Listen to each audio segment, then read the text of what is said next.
Okay, so just as a little background, as you've heard already through our figuring this out, I'm the author of Raising Humans in a Digital World, which is what I'll talk about today.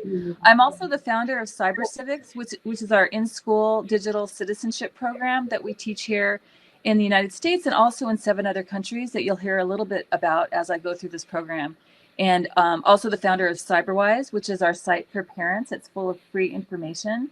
You can find it at cyberwise.org, and our motto is no grown-up left behind. Okay, if you could move forward. All right, so what I'm going to talk about today is really kind of the theme of my book is helping children build a healthy relationship with technology. And I think this is a lot like building a house. It can't be done overnight. It's a lot of work, I hate to tell you, but children really need a solid foundation of social emotional skills. They need a sturdy structure of knowledge, which we'll talk about in a moment. And then I believe they'll be ready to connect with a wider community. So we're going to start with the very beginning with the next screen. Okay, so a sturdy foundation. This is when children are very, very young, and this is how to get them started to be good digital citizens. As we all know today, 44% of children under 1 use mobile devices every single day, believe it or not. And by the age of 2, that jumps to 77%. These numbers are actually a little bit old. I believe that these numbers have jumped significantly in the last few years. But the fact of the matter is kids are being exposed to screens at very young ages. Next screen. Okay, so the thing about this is we are very early in this experiment.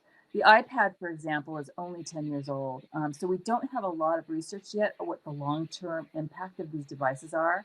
So, the kids that are using technology today, they're just kids. So we don't know what's going to happen in the long term. They're sort of our guinea pigs of our grand experiment. But next screen. Just say next. Okay, perfect.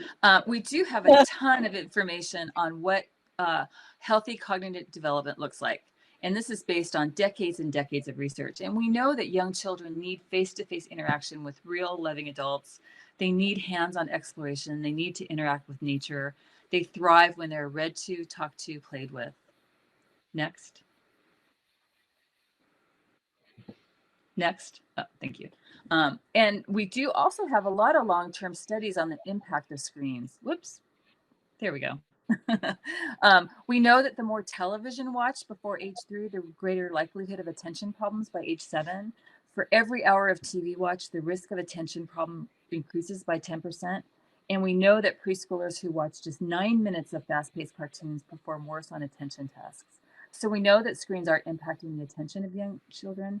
I work with a lot of teachers. I teach kids myself, and there's not a teacher in the world that probably wouldn't agree that the attention spans of children have changed significantly in the last decade. Next. All right, there's something else I think concerning about screens, and in some ways this one kind of gets me more than the other, but we're starting to see that screen time can really impact a child's ability to feel the emotions of another. There was a terrific research study out of here, UCLA, that compared 2 groups of 6th grade students, and they found that the kids that did not use a cell phone for 5 days had significantly better ability to read facial expressions and emotions. And this is a really important skill that we really can't afford to have our children lose. Next. Okay, so I'm not going to dwell on bad news here because the fact of the matter is we cannot raise children like this. Kids are growing up in a world full of screens. So our job as parents and teachers is to help them learn how to live in a really balanced way with these screens. So that's what the next part of the talk is about. Next. There are some research studies that are coming out that show some positive impact of screens even upon very young children. For example, Skyping, FaceTime, sort of what we're doing right now, right? Where you see somebody else and you see their mouth moving and you see the words coming out, and hopefully it's a loved one for young children. They're finding that does have positive impact and positive benefits for even our youngest children. Next. All right, so one of the things we do here at CyberWise and CyberCivics is we try to give parents useful information and little tidbits that will help them learn how to use technology in healthy ways. So this is an example of something from my book, and it's what we call digital on-ramps. Just like you wouldn't go onto a freeway super fast, you go on kind of slowly via an on-ramp. That's what we hope parents will do to get their children used to using technology. So, starting at the very youngest ages, we can do that video conferencing that we just talked about. At ages 3 and 6, you can start watching educational content together. As they get a bit older, play those friendly online games together, talk about it, ask questions, all the way to 10 and 12 when you're using technology for homework or to explore interests. But the whole idea is, we don't throw our kids into a digital world alone. We do it with them, we explain, and we try to teach them how to use tools in a very useful way. Next. All right, so a sturdy structure is what I call the next part. So you can go to the next screen and I'll show you what that means. So when you're building your house, I think there's really 4 foundational bits of knowledge that young children or young people need to learn about in order to be really great digital citizens. I've broken them down into these 4 categories: reputation, screen time, relationships, and privacy. So I'll take a really quick look at each one, starting with the next screen. So reputation. So we know today that everything we put online stays online forever. It can be seen by vast, wide audiences of people we may never even know or meet. So this is a really huge responsibility for young children. From the minute they start using a connected device, everything they say or do is being chronicled forever and ever.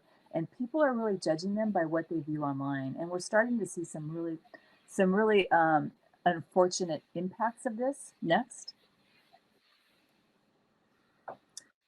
For example, here in the United States, we had a really sad story 2 years ago where some students were accepted to Harvard, which is probably the hardest university to get into in the United States.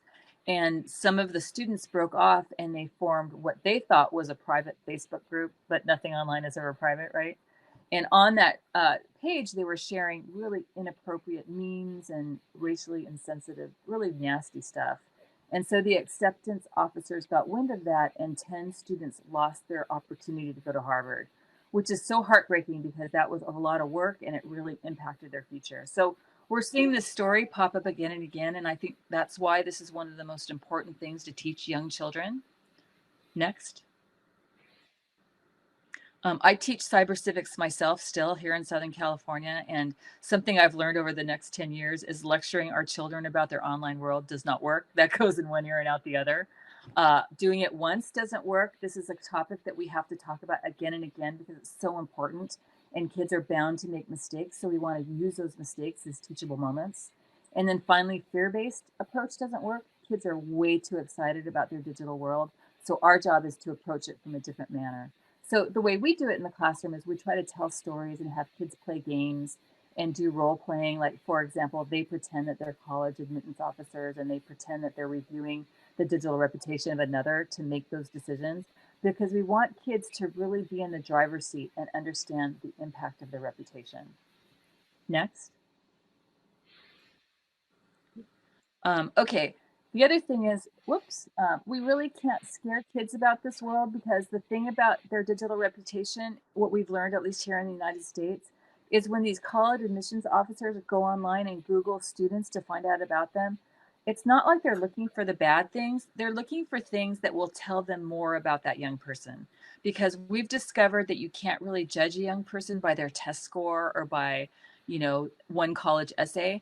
You have to look at the entirety of their life, and that's what you can do online, is you can see the other parts of a young child, maybe their charity work or their other interests, or maybe where they volunteer time, to see what a kid is really like. So that's the positive news about a digital reputation. Next. The other thing too is today it's not an option not to have a digital reputation, because at least here in the United States, more than half of employers won't even interview you if they can't find you online, because they figure if you're not online, you must have something to hide. Next. Well, All right, so the next thing I want to talk to you is probably the one thing that parents want to talk about most, and that's screen time. Parents universally seem to be worried about how much time their kids are spending online. If you show the next screen, I can show you why.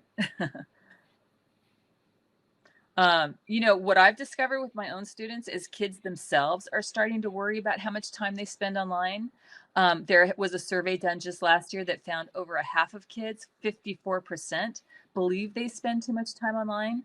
For girls, they think they spend too much time with social media. And for boys, they think they spend too much time playing video games. Next. This is the latest data. Teens are spending about 9 hours per day using screens. For tweens, that's about 6 hours a day using screens. Next. And that, believe it or not, does not include the time they have to use screens for school or in school. So that significantly ups the amount of time they're spending online. Next. Okay, so this is something else we do with students in the classroom is I make them go what I call a screen media vacation. They have to try to go 24 hours without using screens. And most of the kids complain bitterly about this because this is a generation that has never known life without a screen. So I make them write a little paragraph about it. And one young man, when I assigned this homework, said, "What you're asking us to do is illegal." And I said, "No, you still have to do it." So he came back and handed me this paragraph, which I love. He wrote, "Last Saturday, I spent 24 hours without media. It was difficult because my life revolves so much around media. Instead, I had to do other things like play with my dogs or walk at the park or even go for bike rides with my family. The best thing about doing this is after a while, you can start to feel calm and relaxed. I believe all people should go 24 hours without media." So that's pretty typical of what I'm hearing from the students. And so what that tells me is that young people today have not had the opportunity to experience life without a digital device. So it's so important for us to offer them these opportunities. Next. Um, the other thing I hear a lot from my students is, well, it's really hard to do when our parents can't even give up their phones for 24 hours. And they're absolutely right. The data shows that for parents, we spend 9 hours a day with screens. And even so, 78% of us think we're good media role models for our children. I think they would argue otherwise. Next. Okay, so this is the third thing we're going to talk about, and that's relationships. That's what kids are doing with their devices. When I hear parents say, "My child's addicted to their phone," it's not their phone they're addicted to, they're addicted to each other. That's pretty typical. Kids at this age, their job is to figure out who they are, and they do that by interacting with peers. And today that's happening online. Next. Okay, so this is the data here, at least from the United States. Facebook is going down. It's not so used anymore by young people. Snapchat is the main social media network used. Instagram's number two, and then not so much Twitter and Facebook. Next. What's not on that chart is YouTube. And universally, YouTube is really one of the most popular social media networks. And a lot of parents forget that it's social media because kids are using it to connect to one another and to make comments on videos. The other thing that's funny about YouTube is today kids aren't really using Google. If there's something they want to know, they'll go to YouTube and put that information in there because they would prefer to watch a video than to have to read, boring text about something. So a lot of action happening on YouTube. Next. All right. So the other thing about social media is, when parents worry so much that their kids are spending time online, I like to share this study, and this is also in my book. And I think it's so interesting. These researchers came up with something called the digital Goldilocks hypothesis. And just like the fairy tale, they found that there's a happy spot of social media use. So you've heard of social media depression, people that use too much social media. Well, it's like a bell curve. So they found that people or teens who use no social media are just as depressed as those teens who use too much social media. So they're somewhere right in the middle, and they think it's somewhere around 2 to 2.5 hours a day. That much social media use for a teen actually leads to their well-being. So we're at a place now today where saying no, no, no to digital and social media just is not an option. It's not really healthy for our children. So we have to help them find that healthy balance of just right social media use. Next. All right, so the last thing we're going to talk about is probably the most important, and that's privacy. In Europe, you have made huge strides, and I give you great kudos for that. helping especially young people maintain some privacy online. That is not the case here in the United States. When our children go online, information is being collected about them like crazy. So this is a really big deal. Next. We work on this a lot in cyber civics. I teach my students, how to maintain privacy on the different social media networks they use. For example, very easy to be private on Instagram. But even so, when a child is private on Instagram, their bio and their picture is public. So if you were to Google a young person, those two things would pop up. So super important to teach young children to, if they're going to use Instagram, choose an appropriate picture, write an appropriate bio, because that's going to be part of your digital reputation. Next. Same thing on Snapchat. Very easy to set your privacy settings on Snapchat. You just go into the privacy area. You can decide who can contact you, who can see your story, who can see your location. Really important for children to know that when they're on Snapchat, they're showing their location to all their followers. So that may be something that they want to disable. And then I think I have a little video clip next. Hopefully we have time for. Are we doing okay on time? I have no idea. I can't look at it. Yeah, we are. Yeah, we still have time. Good. Okay, so if you go to the next, we'll play a little video clip of my students learning about privacy policies. Okay.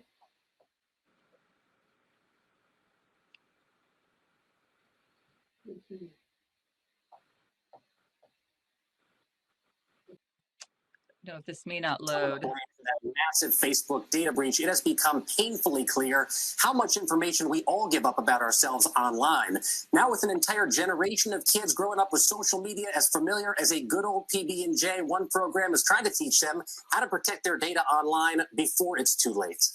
With Facebook facing fresh backlash for sharing people's personal information without their consent, these kids in California are reading the fine print.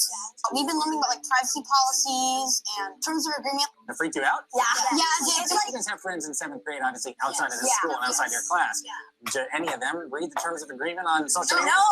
I know. But they admit they feel the pull. Who texts? Everybody texts. Who FaceTimes? FaceTime. Oh, yeah, definitely. And in this class, their devices aren't a distraction. They're their homework. What? It says digital diary. Okay, so you can go ahead and move to the next screen. So I wanted to show you that because I happened to do a lesson with those students on privacy the day before the Today Show people came to visit us. And they were pretty shocked at what they found, specifically about Snapchat, because they learned that Snapchat actually does not make their pictures disappear.